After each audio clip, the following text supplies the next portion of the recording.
تیرا. آپ نے برسر منبر یہ فرمایا کہ قدمی حاضہی علی رکبت کل ولی اللہ، کہ میرا یہ جو قدم ہے ہر ولی اللہ کی گردن پر ہے. یہ اللہ تعالیٰ نے شان آپ کو مقام اور مرتبہ عطا فرمایا. آپ رحمت اللہ تعالی علیہ کبھی مردوں کو زندہ کر دیتے تو کبھی اندھوں کو بینا کر دیتے، کبھی کوڑ کے مرض والوں کو شفا دے دیتے، تو کبھی بیماروں اور پریشان حالوں کی مدد جو ہے وہ کر دیتے، کبھی دور سے مدد کے لیے بلانے والوں کی امداد فرماتے، تو کبھی حاجت مندوں کی حاجت پوری فرما دیتے، کبھی کسی کے دل میں آنے والے خیالات کو جان لیتے، تو کبھی اپنی بارگاہ میں آنے والوں کی مشکلات کو دور کر دیتے، تو کبھی چوروں ڈاکوں پر نگاہ کرم ڈال کر ان کو نیک بنا دیتے، اور کبھی چوروں کو کتب بنا دیتے تھے. یہ حضور غوث پاک کی کرامات. کبھی فاسق و فاجر لوگوں کو اپنی نگاہ ولایت سے اللہ کریم کا محبوب بندہ بنا دیتے تھے. یہ حضور غوث پاک رحمت اللہ علیہ کی کرامات تھیں. اور حضور غوث پاک رحمت اللہ علیہ کو اللہ تعالیٰ نے یہ مقام اور مرتبہ عطا فرمایا کہ آپ ایک وقت کے اندر مختلف جگہوں پہ جو ہے وہ جا سکتے تھے. اپنی جگہ پہ بیٹھے ہوئے خود ایک جگہ ہیں، گئے ایک وقت میں 70 مریدوں کے یہاں میرے آقا سمجھ میں آ نہیں سکتا معمہ غوث اعظم کا.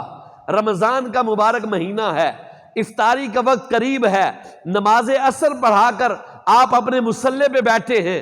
ایک مرید آتا ہے، کہتا ہے کہ حضور آج آپ میرے گھر جو ہے وہ افطاری فرمائیں. آپ نے جو ہے وہ ہاں کر لی. دوسرا آیا، کہنے لگا کہ حضور میں چاہتا ہوں کہ میرے پیر و مرشد جو ہیں وہ میرے گھر تشریف لائیں اور آ کر میرے گھر میں جو ہے وہ افطاری کریں. آپ نے اس سے بھی ہاں کر لی. تیسرا آیا، کہنے لگا کہ حضور بڑی کرم نوازی ہوگی، آپ کے مبارک قدم آج میرے گھر قدم رنجا ہو جائیں تو میں جو ہے وہ بڑا خوش قسمت سمجھوں گا اپنے آپ کو. آپ نے حامی بھر لی. اس طرح 4 5 6 7 آتے رہے. مغرب تک آپ کے 70 مریدین آپ کے پاس آئے. آپ نے سب کے ساتھ حامی بھر لی کہ میں آپ کے پاس جو ہے وہ آؤں گا. چنانچہ جہاں بیٹھے تھے وہیں افطاری کا وقت ہو گیا. آپ نے افطاری کی. وہ سارے انتظامات جا کے کر رہے ہیں، سارے اپنے اپنے گھروں میں جا کر انتظامات کر رہے ہیں، اور آپ نے اسی جگہ افطاری کی. افطاری کرنے کے بعد نماز مغرب پڑھائی. مغرب پڑھانے کے بعد وہ مریدین آئے، آ کر سارے شکریہ ادا کر رہے ہیں، حضور آپ کی بڑی کرم نوازی، آپ نے بڑا کرم فرمایا، آپ میرے گھر تشریف لائے. دوسرا کہنے لگا آپ میرے گھر میں تشریف لائے. تیسرا کہنے لگا حضور آپ نے بڑی کرم نوازی کی، آج آپ میرے گھر میں تشریف لائے، میرے گھر کو جو ہے وہ رونق بخشی، میں بڑا خوش نصیب ہوں. اس طرح وہ 70 مریدین جو ہیں وہ سارے کے سارے اپنی اپنی آ کر باتیں بیان کر رہے ہیں کہ آپ میرے گھر آئے تو حالانکہ آپ کسی کے گھر میں نہیں گئے، بظاہر آپ اس جگہ تھے. اس کو کرامت کہتے ہیں. گئے ایک وقت میں 70 مریدوں کے یہاں میرے آقا سمجھ میں آ نہیں سکتا معمہ غوث اعظم کا. حضرت شیخ صالح اسماعیل بن علی رحمت اللہ علیہ فرماتے ہیں، حضرت شیخ علی بن حیتی رحمت اللہ علیہ جب بیمار ہوتے تو کبھی کبھی میری زمین کی طرف تشریف لاتے، وہاں کئی دن تک گزارتے.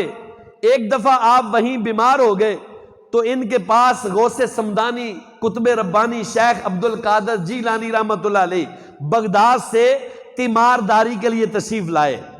دونوں میری زمین پر جمع ہوئے.